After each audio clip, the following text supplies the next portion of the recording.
Okay, this is Lando Wilson. What I want to talk about in this video is something which occurs often when people are looking for work, when qualified people are looking for work. You know what happened to me over the years? You go for a job, you think you're perfect for the job, you can do the job, no problems, but people come back and say you're overqualified for the job. And especially if you need the job, if you need the money, you're like, you know what I mean? What the fuck? Why? You don't understand the issue.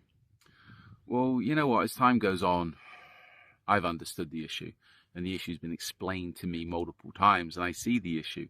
And I can see where people can be overqualified for jobs. Let me put this into context in a few ways. You know what? As I said, it's happened to me over the years. It can be very, very frustrating, especially if you need the money. You think the job's good for you, it can be a good career move, etc. You can start you going places, but you're not going to get the door open because people are telling you you're overqualified. Again, put it into context. I've gone for jobs over the years, and the people doing the interviewing, the people that own the companies, the recruiters, etc., didn't really seem the sharpest of people to me. And to be honest with you, after the fact, when I looked at it, looked at the situations, looked at the jobs, they're not the sharpest of people. But you know what? They're the ones doing the recruiting. When you're dealing with small security companies, and this is prevalent in the close protection business, a lot of people are lucky to get the jobs. A lot of people bullshit their way into getting close protection contracts, etc. And a lot of times those people are not really qualified to have those jobs.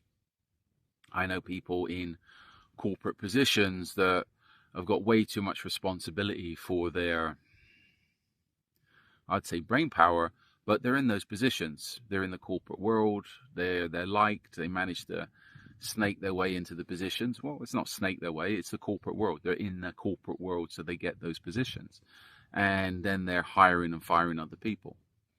A lot of people, and this comes down to insecurity, if nothing else, will not hire people that are more qualified than they are.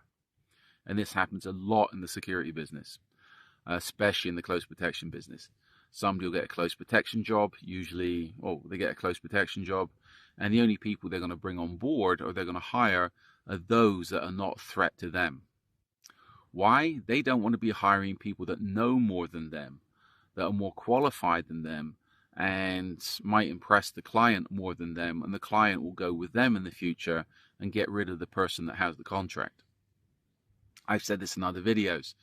When hiring people, you got to be thinking, are those people actually going to be going after your contracts and trying to steal your clients, which is a big thing in the close protection business, investigations business, big thing in business. So this is where a lot of people will not hire people that are more qualified than they are due to, one, insecurities, and also they're thinking that person's going to be taking their jobs, etc. So again, that's one point. The other point, when I was working for other companies, I don't work for other people these days, thankfully. When I was in London, I was freelancing for about 3 or 4 different companies. And I remember one of the companies had a good static position come up. You know what, when you're freelancing, sometimes the thought of having regular hours, a regular paycheck is like a godsend. But I said to this company, yeah, I wouldn't mind applying for that job. And they just laughed at me. They said, no, we'd never hire you. Okay, why? I'm qualified, etc. Yeah, I was more than qualified. I could do the job. I think I freelance doing the job for them part-time. And they said, I'm not going to hire you because you're not going to be there. We want somebody that's going to be there for the next 2 years. You might be there a couple of months, you'll get bored, you'll disappear. Or you get a better job offer, or you have to do this, or you have to do that.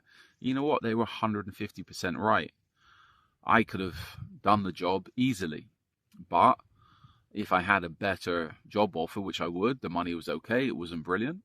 So again, somebody offered me better money. Oh, I'm just going to disappear for a few weeks. You can't do that if you got a regular job. I've just got this other contract come up. Can I disappear for a month? You can't do that. You have to stick at that job as long as you're on that job. And this is what a lot of employers are looking for. They're looking for consistency in their employees. So this is where, if you're coming from a freelance background trying to get a corporate job or a regular job, it can be problematic, because the recruiters will look at you and say, you know what, we're not going to hire you for this job because we want somebody to be here for a long time. And as soon as you get a better job offer, you're going to disappear. The other thing is, and this has been said to me before, when I was looking for work, when I was trying to get in with other people, is the trouble is you're going to get bored on, yes, you have the qualifications, yes, you can do the jobs, no problems, and I always had good references, yes, you can do the job, but you'll get bored with the job in a short period of time. It's a regular job, regular hours. You have to turn up on time, etc. Well, I always turn up on time, but you're going to be turning up for the next how many, they want you to turn up for the next how many years and do the same thing every day. Well, virtually the same thing every day. So this is where you could be overqualified for the job because you have got too much experience, and people are going to think, and a recruiter's going to look at it and say, well, yeah, you've got too much experience for that job, and you're not going to like the job. You'll soon be bored with the job. You'll be causing problems on the job, or you just find another job. So this is where, when you're going for, if you need a job, if you want to work for other people, if you want that corporate security job, or there's that regular security job, it can even come down into residential security jobs. You're going to have to tone things down a bit. You have to think about how you're going to approach the recruiters. And the best thing is to say, look, I've settled down. I want the quiet life. I've had enough of doing the contracting work. I just want a regular paycheck. And I think that's your best approach. If you're in an area where there are multiple companies, etc., as I was in London, you're better off going to how many companies and saying, look, I'll just freelance for you. When you get something that could be of use, give me a call. And freelance for a few companies on residential jobs, CP jobs, etc. And that way you could fit things into your schedule. The only trouble is not scheduling work too far in advance, where if you get a decent job come up, you're going to have to cancel on people, which people don't like. The other thing is, a lot of companies do not like ambitious people.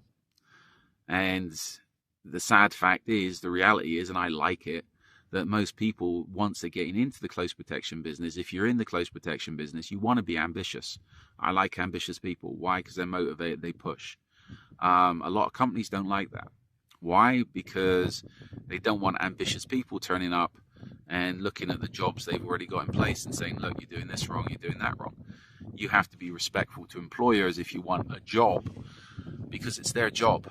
I've done jobs over the years, and maybe when I was younger and a little bit more, well, I'm always an asshole. So a little bit more of an asshole when I was younger. I was like to people, okay, you're doing this wrong. You could do this right. You could do that right. People that's running jobs don't want to hear that. It's their job. And if things are working for them, it's quiet, it's comfortable, nothing happens, everybody gets paid, it's a sleepy life. So sleepy time, chill, enjoy, that's it. They don't want people turning up, shaking things up for them. If you're ambitious in the close protection business, investigations business, working for other people is going to be problematic. As I said, people don't want ambitious people around. They can cause issues, and people will see that will think that you're going to be trying to steal their contracts. Your only option is to set up your own company, go self-employed, find your own contracts, etc.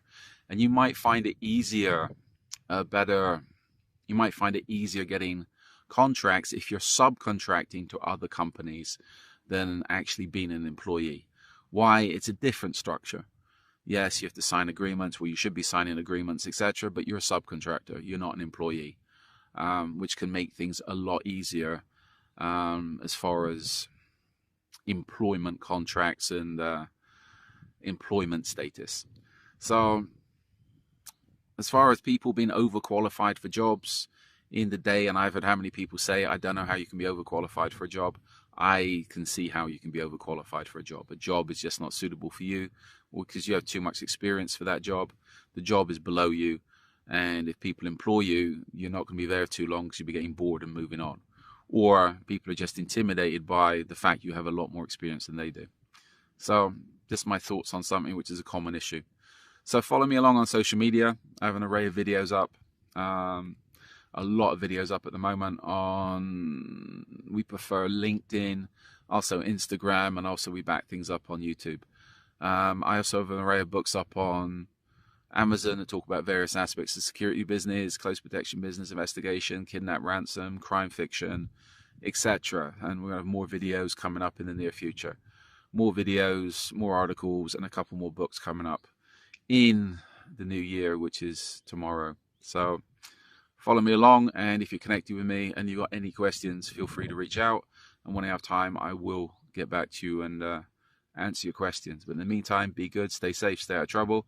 And if you're struggling to find work, if you're struggling to find regular employment, think about what I said here. Tone things down a little bit on your CV and your approach when you're going to interviews. You don't want to be too ambitious.